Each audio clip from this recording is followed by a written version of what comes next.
என்னோடய லைஃப்பில் நடந்த ஒரு பெரிய மிராக்கிள் என்ன தெரியுமா?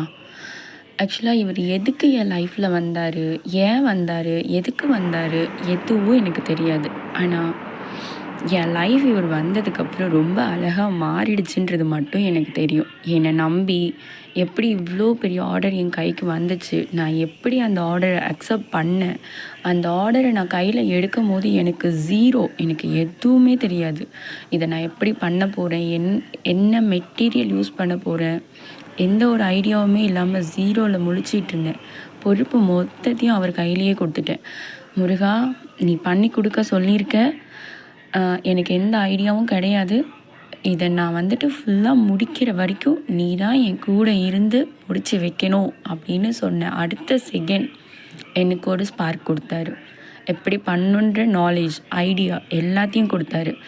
அவரோட வழியை பின்பற்றி நான் கரெக்டாக எல்லாத்தையும் முடித்து ஃபைனல் எனக்கு ஆர்டர் கொடுத்தவங்களுக்கு அவ்வளோ பெரிய திருப்தி, அவ்வளோ பெரிய சந்தோஷம்.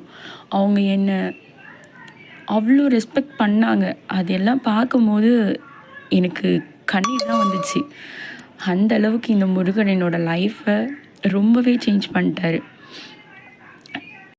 எனக்கு பெருசாக கடவுள் நம்பிக்கையெல்லாம் இல்லை. ஆனால் இவருக்கு ரொம்ப நான் அடிக்ட் ஆகிட்டேன்.